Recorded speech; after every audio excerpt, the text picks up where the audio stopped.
Okay. Okay, thank you all so much. I'm going to be very, very brief because I know you all have your meeting. I am so glad to be here. And as I said, we are moving forward. Thank you for inviting me, the host. I thank you so much. You have even explained so much, but I'm going to just go briefly so that people will know how we started, why we are where we are, and where we are going to. We are so close. First of all, NINAS is the Nigerian Indigenous Nationality Alliance for Self-Determination. That is what we're doing basically. We are claiming our territories. We are claiming our positions. We are claiming our land. So this is not about Fulani telling us what to do. This is us saying, we the people, we want what belongs to us, what rightfully belongs to us. We are not going to fight over it because it is ours. So we're not going to fight over it. So this is ours. So I just want you to brave your indulgence and give me just a few minutes to explain how it all started. I'm not going to go into too many details, but I'll just show you how everything started. First of all, in 1999, when the Constitution was written, in actual fact, that Constitution was not written. It was actually adopted through Decree 24. That was adopted the 1979 Constitution through Abdul-Salam Decree 24, turned it into 1999, and made a mess of everybody. That 1999 Constitution is the problem, is the cause of what we are, where we are right now. And that is why NINAS decided that the first thing that we have to do before we think of anything else is to pull down that Constitution. So we said, you see, this 1999 Constitution must come down for us to go forward. And why do we want to do that? Because in this Constitution, there are 68 exclusive lists. All these 68 exclusive lists makes it impossible for a Yoruba man to generate the money that comes in Yoruba land to be used for Yoruba people. They made it so difficult. The Igbo man, the money that is generated in his own land to be used by his own people and for his own people. So this 68 exclusive list, if you go through it, you would say, God forbid, how did we even allow this to happen for so long? Guess what? The Port Authority in Lagos generate billions of dollars. They generate a lot of money. But guess what? Lagos State alone does not get back that money because this Constitution allows about 70% of what Lagos State makes to go to Kano State that generates 0%. Do you understand what I'm saying? So this Constitution is the Constitution that made them to make our students would have 200 and something for JAM, and they will not qualify to get into institutions of higher learning, but their own kids with 50% can come in and study medicine. This Constitution made it so. This Constitution made it so that you cannot generate electricity in our land. If you go to Nigeria now, everybody has this small generator. I better pass my neighbor. That is what they are using. And here in America, we have like 24 hours. All you need to do is to pay your bills. Is that not it? That Constitution made it so. So if you go and open the Constitution, you see all these 68 exclusive items on the list. And that is why we say we are no longer doing. You have to pull it down for anything positive to happen. Then, even before we went there, the Nigerians, the contraption, I call it contraption because that is what it is. I call it a contraption because the Fulanese, they have already moved on with their Sharia. You understand? They did this in sometime in 2000. They moved on with their Sharia and decided that we here, we can decide to do whatever we want, but it has to come through their own power.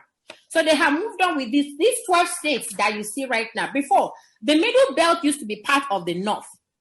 But the Middle Belt found out that we cannot continue in this manner. That is why they pulled out from the North. So these 12 states has already agreed to move on with their Sharia states. And that is why when they say we are succeeding, we want them to know that we are not succeeding. No. We are actually asking for what belongs to us. Our own self-determination, that is what we are seeking. And let me also make us to realize that these three bottom, like we have the Middle Belt here, we have the Yoruba nation here, we have the Lower Niger here. When I call Lower Niger, it means the Southeast and the South, and some part of the Middle Belt. So all of us, we have created an alliance. We have created a stronghold against the Fulani Caliphate. So we are already together. We are doing this together. That is why it's easy. Had it been the Middle Belt wanted to go on their own, these people on this side will crush them. Had it the Biafrans, we tried to go on our own one time. You see what happened in 67. We were crushed. I didn't think the Yorubas wanted to go on their own. They would be crushed. So that is why we decided to create an alliance first before we decide to go. So that has happened. Then in 2007, the template that the NINAS is using is this UNDRIP, United Nations Declaration of the Rights of the Indigenous Peoples. Because people are asking the question, hey, how do you think this thing would work? How do you think this thing would work? Fulani will not agree. They were just making so much noise. And we're telling them that there is a template. There is a template, and you won't believe it. One of the people that helped to see this template go through was Professor Wole Soyinka. It was one of those that allowed this template to go through in 2007. He helped us to get this thing to go through.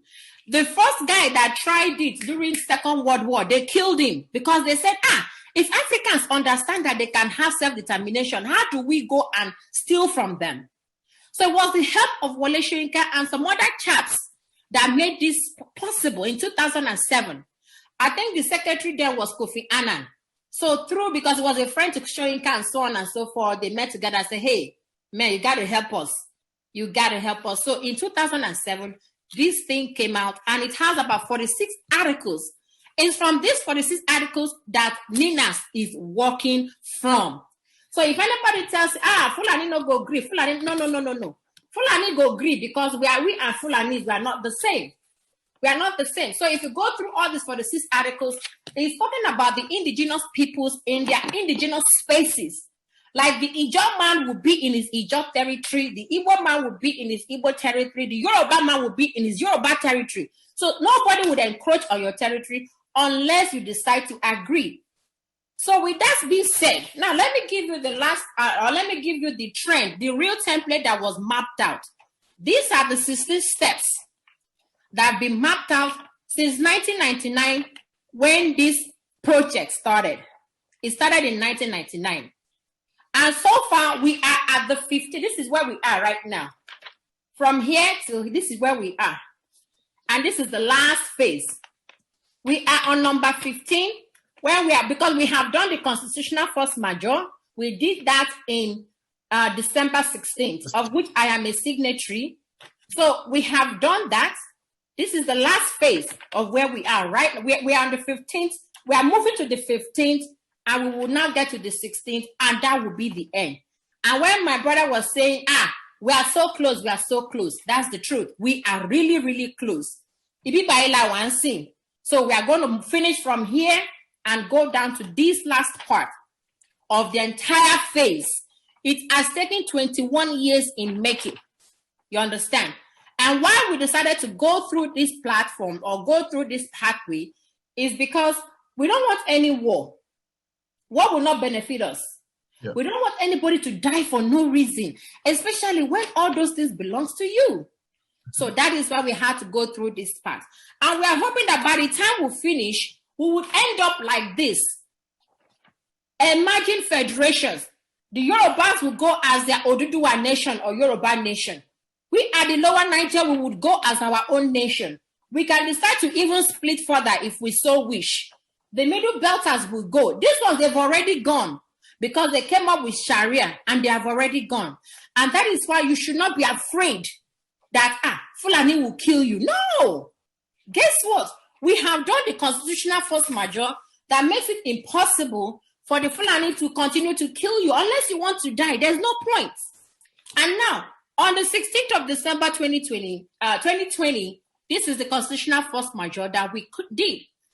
We did this constitutional force majeure expressing our grievances to the nation. We're like, you know what? We can no longer do this. We can no longer be a part of this. We are no longer interested in becoming one. You have to answer the 5 demands. And these 5 demands were presented to the government. They gave the presidency 90 days to come around the 5 demands of the constitutional force majeure. The 90 days have come and gone. They also gave, from then, I think March of 2021, 17th, another 30 days to the governors and the senators. Hey, go and be part of the transitioning movement. Some of them are still drawing back. They're like, would this work? Would this not work? They are still, Baba, go slow. They don't want to move fast. And we're like, okay, don't worry. You just have to do what we need to be done. But right now, starting from the 17th of April, we have given our people 120 days. 120 days is the power people. That's what it's called. Is the activation of the power people or power to the people. It has been activated already. And what do we need to do in that 120 days? As my brother rightly said, there have been campaigns on a weekly basis. There was an Ibadan campaign. There was an Oshobo campaign. Was it today or yesterday? Yeah. It was today, Abi. No, today. It was yesterday, sorry. There was a Oshobo campaign yesterday. And the campaigns would have to continue. And so the reason why we are doing these campaigns and, the army or whatever, police, they are not attacking is because of the force majeure. They can no longer attack. Because we've now said that we are disputing that constitution. The constitution no longer holds us binding. And that is why we want to create that awareness. Everywhere you go, you talk to your people, educate them, let them know why they shouldn't even fight in the streets. Let them know why they should all come together, because everybody has to come together to agree on what we are doing. So the campaign is very, very effective. I watched it yesterday. I saw Sunday Igboho. I saw Koiki. I saw a lot of people out there. I saw it. They came out, and it has to be continuous until the end of that 120 days. And what are we looking at that 120 days? We have already told the owners of the land, this is you and I, my own land, your own land, that, hey, once that 120 days comes up, you have every right to do whatever you want to do. And we have told the government. They are pretending as if they are not listening.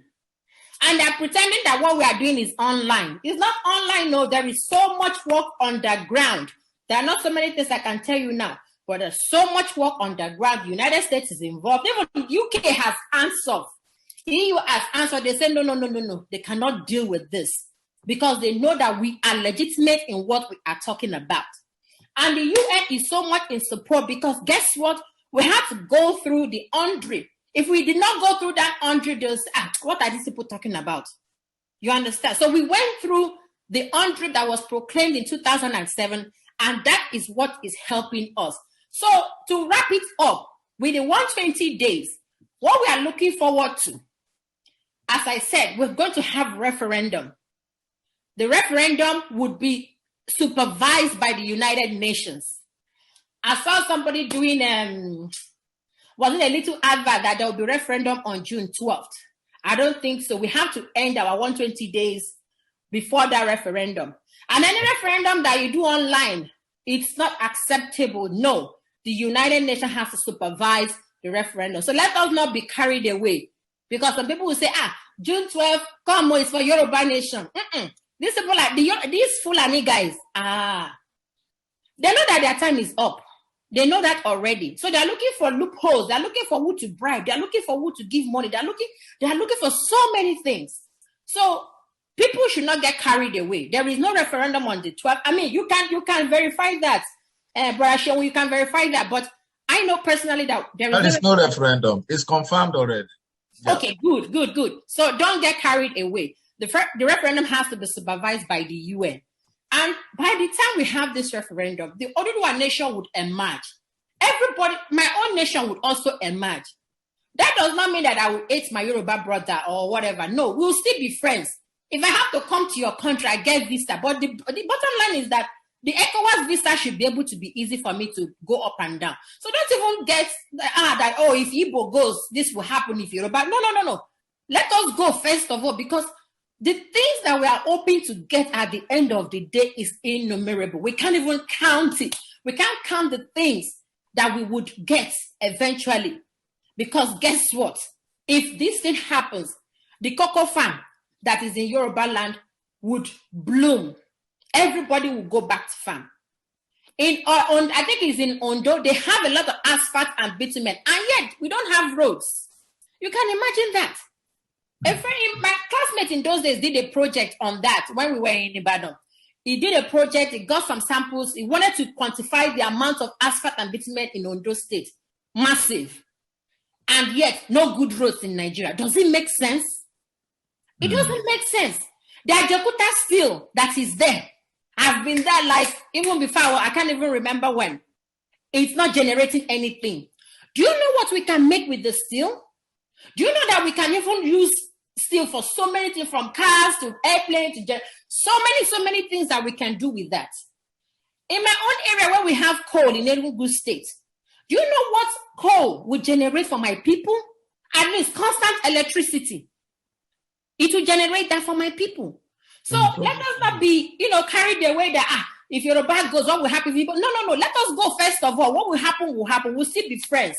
And we'll be able to manage our resources by ourselves. Neighbor, friend, and us. We will be able to manage our resources for ourselves, for our children, even for our unborn generation. And guess what? By the time things get settled, a lot of us would leave United States of America and go back home.